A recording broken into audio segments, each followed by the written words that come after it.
What a week in the world of New York sports. So much to talk about, but we've got to get into the hottest 3 topics of the week. And this week, we're going to discuss them with one of the best content creators in the Big Apple. He is the host of the Subway To Shea Podcast. You've seen him on many videos with me this year. Now, for the first time, we meet in person. Joining me in studio, my guy, Anthony Rivera. Anthony, what's going on, man? Oh, Dexter, it's an honor to be here. Like we said, we've talked for so many times, and this is the first time in person, so wild experience, so I appreciate it. Yeah, like I said, man, you're one of the best content creators out there. Thank you. I love the work you do around the Mets with your podcast, and this is why you've been on so much with me this year. And so I had to get you to the Rapid Rundown. I had to get you on the show. Anthony could talk a little bit more than the Mets. That's what I wanted people to know. He could talk a little bit more than the Mets. So, Anthony, we're going to do this. We're going to get into the hottest topics of this week. Now, what we're going to talk about this week, we're going to talk about the Knicks losing Mitchell Robinson to an ankle injury. And our offseason, it's been quiet for the Mets. Anthony's got something to say about that. But first, we got to talk about DeVito mania. Anthony, Tommy Devito, the hype train around him just keeps on rolling, right? Oh, yeah. DeVito, he led the G-Men to a huge comeback win over the Packers on Monday night. He's won 3 games in a row as a starter, pretty hot. Do the Giants have something with DeVito as a player that maybe he could be a part of their roster going forward? Or for you, is it a situation where you're like, I need to see more from him? No, I definitely need to see more. But, when you're winning and winning being 3-1, you got to keep going with it. Unfortunately for Tyrod Taylor, that means that he's going to have to sit on the bench for now. And, who knows? Maybe there'll be a point in time where he has to come back.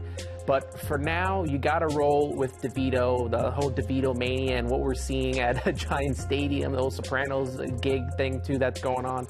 You just got to go with it. And if he keeps winning, you keep playing him. You got to keep playing him.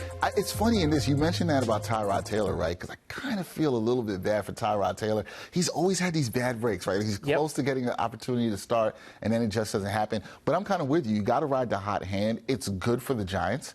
They get to see something from this kid. Can he work for them as a backup? And that's kind of going to lead to my next question, because you talked about all the attention around DeVito, right? We've seen it just increase and increase and increase. And it's beautiful, right? His family had the large tailgate before the Monday night game. Are you concerned that the attention might become too much for DeVito? And do you look at everything around him as like, is this another Jeremy Lin type story? Where, and I mean that in the sense of where like a New York athlete provides a spark to the team, but it ends up being short-lived. Do you think this could be the situation that we're looking at? Well, that was actually the first thing I thought of. I was like, wow, this does feel like the Jeremy Lin situation. I think the difference is, like, you still have Daniel Jones, who, they paid a lot of money to be the starting quarterback. And I feel that once the season's over, you're going to go back to Daniel Jones. And if that doesn't work out, maybe they give DeVito an opportunity. But, right now, like I said, you ride the hot hand. And think about this. The Giants are only 1 game out of the playoff spot, 1 out of the wild card spot. And if they can keep winning, it's all better for them. But, they do have the Eagles in 2 out of the 4 weeks, so it might be a little bit tough. But, you keep riding DeVito mania as much as you can. I like what you did there. You gave the Giants fans some hope. Giants fans at 5-8, they're like, okay, we got a chance. We've got a chance. But I'm with you. You got to ride it however long it could be. We saw what happened with the Knicks with Linsanity.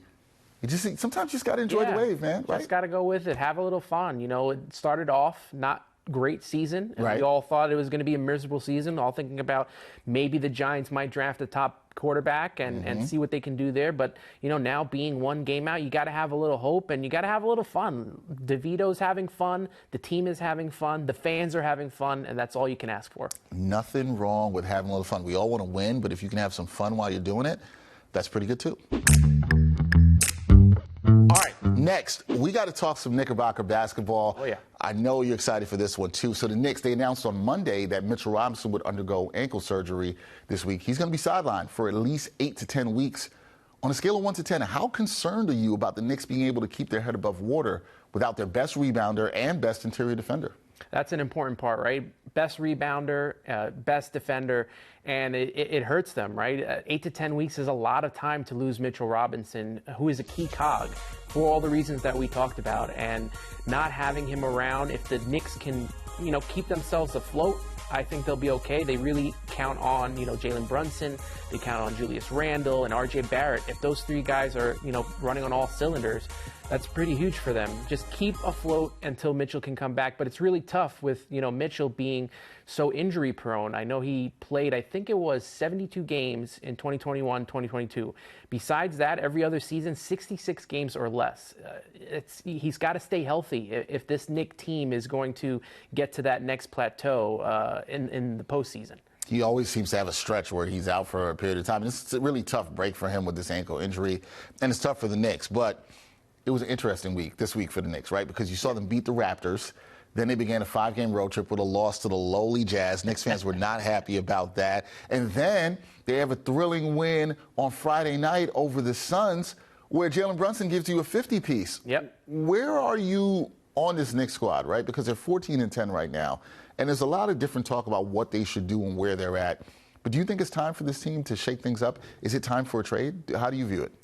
I think you got to give it a little bit of time. I like to say that, and we've talked about this even with the Mets. Like I still kind of feel it's a little early, especially with the injury, to make a trade right now, and probably trade future assets that you're probably going to need later on in the season. So I don't want them to jump the gun. Obviously, they brought back Taj Gibson, so we'll see what happens. Let's see what they can do with Jericho Sims and Hartenstein, and see if they can provide them with a little pop. I know that in the game against Phoenix, I think it was like 42-38 with the rebound, so it didn't work their way. But let's give these guys an opportunity. If they can do it, maybe hold on for a little bit, wait for Robinson to come back. If not, if they're struggling, then maybe it's time to pull the trigger on a trade. But I don't want to jump the gun just yet. Yeah, a little bit too early. 14-10. Knicks is still sitting in a pretty good position, and we'll see how they do going up there in the tough stretch right now where they're playing 10 consecutive opponents that are above 500 or better. So we'll see how it goes with the Knicks. We shall see.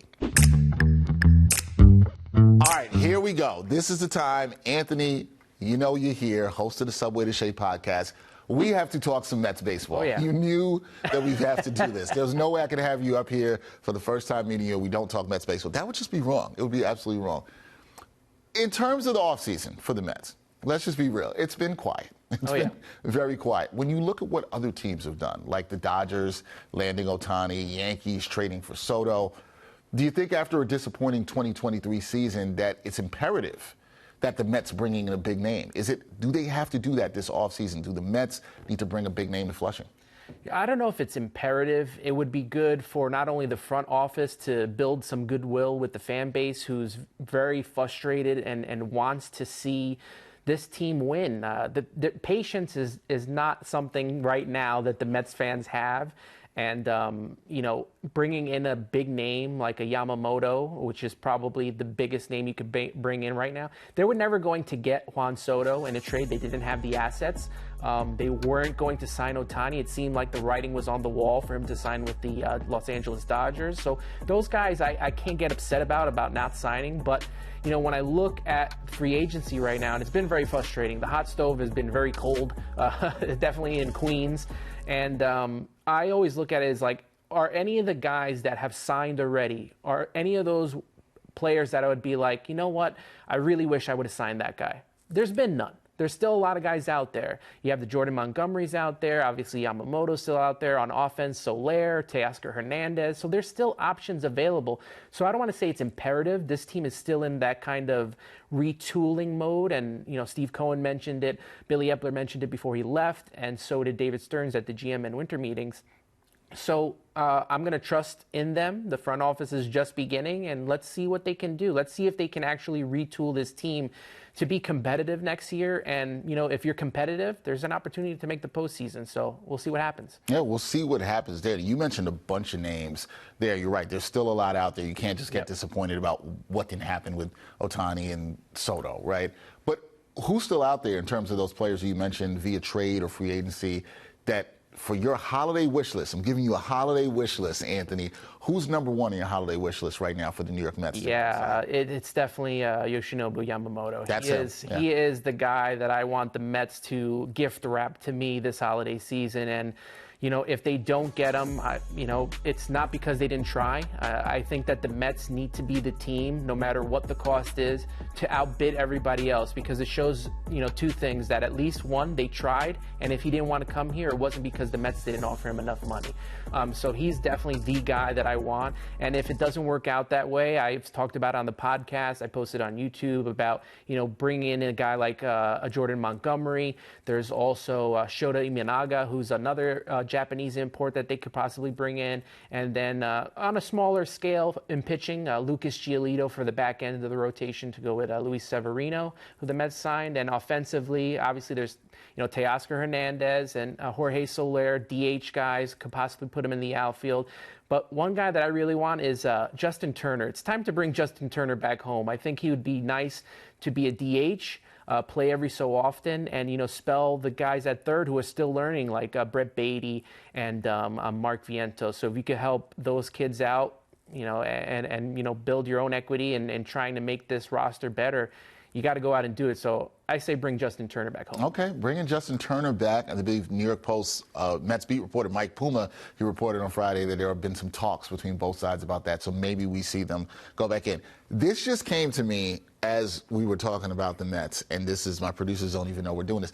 Got a bonus question here for you. Sure, bonus question. And it goes to something you and I have talked about off camera. Okay? The Mets have yet to do a City Connect jersey. We haven't seen that.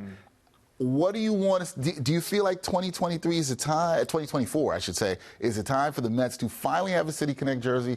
And what do you want it to look like? Because you and I have talked about this, and I like some of your ideas behind this. I want you to share it with the people. I wish they would work with my friend Dan Abrams, these athletic logos. I don't know if you've seen some of his stuff. I bought a jersey from him, a Queens jersey with the Subway logo and all that. I would love to see that, or even this right here. This New York script. We've talked about it so many times. Yep. Bring back the New York script. I love that. I definitely would like to see what they can do. And hopefully it's something really cool and nice that everyone would want to buy, because every time the Mets would make a jersey in the past, especially in the Wilpon days, fans didn't like it so much. So hopefully they can get it right this time around. Yeah, and I feel, you and I have talked about this, I feel like the old school script that you have across your chest right there for the 80s, it will be a nice touch. It goes back to that era. You're playing on some tradition there. You're playing on a special era for a lot of Mets fans. I'd like to see it happen, man. The funny thing is, I see it a lot more now. I have the shirt, I've seen the hat. You go to the store, they actually have a pair of shorts that, some of the players I've been seeing wear, like Lindor and Francisco Alvarez. Yes. It's like a $400 pair of shorts, but it has that old New York style logo. I even have the jersey of it because I love it so much. I know it wasn't one of the greatest times. 1987 was the only year that they used it, and that wasn't a great year for the Mets. But you know what? It's time to make some changes and try something new, and maybe go back and get some retro. Yeah, I like going back with a little bit of a retro look. We'll see what happens. We'll see what happens there with the City Connect jersey. It's time for the Mets to have one. But we're at the end of all the topics. We talked about the 3 hottest topics in New York sports. That is Anthony Rivera. Please check out his podcast, Subway To Shea Podcast. It is a great one for Mets fans. The guy is very knowledgeable about the Mets, knowledgeable about everything around New York sports, as you can see. And Anthony, you're going to come back, right? You're going to come back on the show. Absolutely. Whenever you need me, I'll be here. There we go. That's my guy, Anthony Rivera. Check him out. Until next time, guys. Peace.